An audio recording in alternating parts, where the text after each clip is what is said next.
Hello friends, welcome to the another video of my channel Sarika Tutorials. In this video, we will discuss about a new topic that is sickle cell anemia. जैसा कि thumbnail से ही आपको पता चल गया होगा कि ये वीडियो किस चीज पर है, कौन सी टॉपिक पे है। तो आज की हमारी टॉपिक है सिकल सेल एनीमिया और sickle cell disease. Professor Herrick ने 1904 में एक नई तरह के डिजीज को फाइंड आउट किया था, that is sickle cell disease. Sickle cell anemia is a autosomal heredity in which erythrocytes become sickle cell under the oxygen deficiency। क्योंकि हम लोग यहाँ पढ़ रहे हैं जीन म्यूटेशन, तो जीन म्यूटेशन हमने पढ़ा है दो तरह का। पहले हमने पढ़ा है ऑटोसोमल और सेकंड वन है सेक्स रिलेटेड म्यूटेशन। तो ऑटोसोमल में भी हमने पढ़ा है दो तरह से। ऑटोसोमल दो तरह का होता है, that is dominant and recessive. तो यहाँ जो सिकल सेल एनीमिया डिजीज है वो है autosomal recessive type heredity disease. Sickle cell anemia is a condition in which red blood cells are not in shaped as they should be। कहने का मतलब है सिकल सेल एनीमिया एक ऐसा disease है जिसमें आरबीसी का शेप जैसा होना चाहिए वैसा नहीं होता। यूजुअली आरबीसी का शेप आपने देखा होगा वो राउंड डिस्क शेप होता है, लेकिन सिकल सेल एनीमिया के केस में जो आरबीसी का शेप होता है वो सिकल सेप्ट हो जाता है, इसलिए इसका नाम सिकल सेल एनीमिया रखा गया है। मतलब जो आरबीसी का शेप होता है वो राउंड डिस्क ना होकर के सिकल सेप्ट का हो जाता है। अब यहाँ पर एक सवाल उठ सकता है कि यहाँ ऐसा क्या हुआ जो आरबीसी का शेप चेंज हो गया।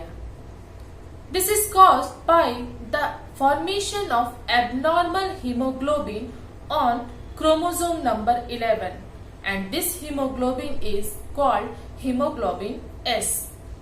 तो क्रोमोसोम नंबर 11 ये चीज मेंशन किया हुआ है कि सिकल सेल एनीमिया में जो कारण है वो क्यों होता है, जब क्रोमोसोम नंबर 11 पर एक एबनॉर्मलिटीज आती है। और ये एबनॉर्मलिटीज किस तरह की होती है? Formation of abnormal haemoglobin, that is haemoglobin S।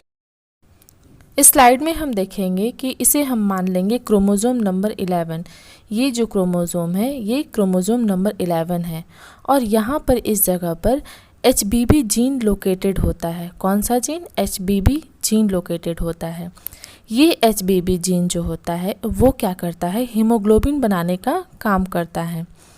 तो अब यहाँ पर अगर मान लें किसी भी कारण इस हीमोग्लोबिन में म्यूटेशन हो जाता है, तो ये जो म्यूटेशन होता है किसी एक पॉइंट पर होता है, पूरे डीएनए में ना हो करके किसी एक पॉइंट पर होता है। तो ऐसे म्यूटेशन को हम क्या कहते हैं? Point mutation. अब हम देखेंगे इस स्लाइड में कि यहाँ पर एक डीएनए सीक्वेंस है, किसका? नॉर्मल आरबीसी का। नॉर्मल आरबीसी का यहाँ पर डीएनए सीक्वेंस दिया गया है और नीचे उसकी अमीनो एसिड्स भी दी गई है। तो जो यहाँ पे 6th पोजीशन है, यहाँ हम देख रहे हैं कि म्यूटेशन कहाँ होता है, ये पूरे डीएनए में म्यूटेशन किस जगह पर होता है। तो यहाँ हमने देखा है कि 6th पोजीशन में 1 2 3 4 5 6, ये जो 6th पोजीशन है नॉर्मल आरबीसी का, यहाँ तो सब सही है, लेकिन जो ये डीएनए सीक्वेंस जब सिकल सेल वाले आरबीसी में देखा जा रहा है तो 6th पोजीशन पे यहाँ पर थायमिन और एडनिन का जगह जो है वो रिवर्स हो जाता है। इसीलिए ये 6th पोजीशन पे ही यहाँ पर म्यूटेशन होता है, जिसके कारण ये सिकल सेल एनीमिया डिजीज होता है। These sickle shaped cell get stuck together easily। ये जो सिकल शेप्ड सेल होते हैं ये इजिली स्टक कर जाते हैं, जिसके कारण ये ब्लॉकेज क्रिएट करते हैं ब्लड वेसल्स में। ब्लड वेसल्स में ब्लॉकेज क्रिएट करने का कारण सिर्फ यही होता है कि ये जो आरबीसी की शेप सिकल शेप्ड या क्रेसेंट मून लाइक शेप हो जाती है, जिसके कारण ये ब्लड वेसल्स को ब्लॉक कर देते हैं। Due to the blockage of blood vessel the blood can not pass through that vessels. तो ब्लड वेसल्स के ब्लॉकेज होने के कारण वो ब्लड वहां से पास आउट नहीं कर पाते। That leads to a severe pain and damage to the organs also। Now we will discuss about the sign and symptom of the sickle cell disease। ऐसे पर्सन जो कि सिकल सेल डिजीज से सफर कर रहे होते हैं, उन्हें बहुत ही पेन होता है ऐसे बॉडी पार्ट में जहां की ब्लड इजिली पास नहीं कर पाता या ब्लड वहां तक नहीं पहुंच पाता, वहां पर बहुत ही सीवियर पेन होता है। तो ऐसे पेन को हम क्या कहते हैं? Pain crisis. ये जो पेन है ये बॉडी के किसी भी पार्ट में हो सकता है। ये पेन डिहाइड्रेशन के कारण, इलनेस के कारण या काफी स्ट्रेस लेने के कारण भी हो सकता है। कभी कभी ये कुछ समय के लिए होगा तो कभी ये लॉन्ग लास्टिंग भी हो सकता है। और ऐसे पेन का इलाज हम चाहे तो घर पे भी मैनेज कर सकते हैं या फिर बहुत ही ज्यादा सीवियर पेन होने पर इसके लिए डॉक्टर से ट्रीटमेंट लेना पड़ता है। What problem can happen with sickle cell anemia disease?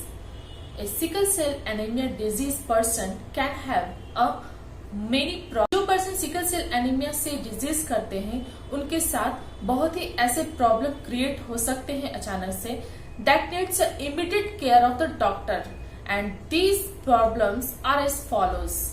First type of problem which can happen in this type of disease, that is acute chest pain or acute chest disease syndrome.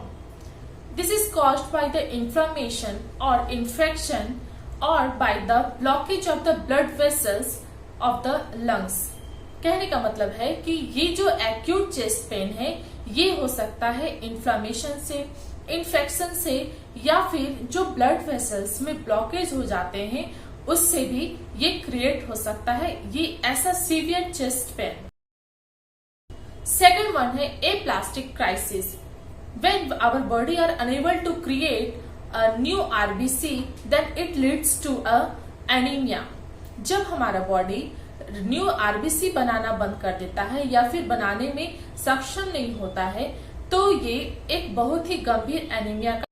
Third one है infection. Sickle cell anaemia वाले को भी infection का भी डर होता है। Fourth one है प्रियापिज्म। जो पीपल सिकल सेल एनीमिया से ग्रसित होते हैं उनमें लॉन्ग लास्टिंग और बहुत ही पेनफुल इरेक्शन होने का भी डर होता है। फिफ्थ वन है stroke. A sickle cell can block a small blood vessels in the brain that leads to a stroke also. Sickle cell disease होने के क्या क्या कारण हो सकते हैं? Sickle cell disease is not a contagious so that we cannot catch it from other one or someone. Sickle cell disease एक contagious disease नहीं है, इसलिए हमें यह संक्रमित मतलब ये हमें एक दूसरे से ट्रांसफर नहीं हो सकता, या तो स्नीजिंग से या कफिंग से हमें ये किसी और से ट्रांसफर नहीं हो सकता। ये डिजीज ऑटोसोमल रिसेसिव हेरिडिटी है, जैसा हमने पढ़ा डेफिनेशन में, that sickle cell anemia is a autosomal heredity disease. तो ये एक ऑटोसोमल रिसेसिव हेरिडिटी है जो कि हमें अपने एंसेस्टर से मिली होती है। ये जो जीन होती है सिकल सेल डिजीज वो हमारे एंसेस्टर्स के जीन में ट्रांसफर होती है और वो अपने दोनों पेरेंट्स से हमें ट्रांसफर हुई होती है, तभी ये डिजीज किसी भी पर्सन को हो सकती है। तो फ्रेंड्स ये थी हमारी आज की वीडियो। ये वीडियो आपको कैसी लगी आप कमेंट बॉक्स में जरूर बताएं। अगर आपको मेरी वीडियो अच्छी लगी हो तो प्लीज इसे लाइक, शेयर और सब्सक्राइब कर दें और हाँ साथ ही बेल आइकन को भी प्रेस करें जिससे मेरे न्यू वीडियो की नोटिफिकेशन आप तक पहुंचे। Thank you.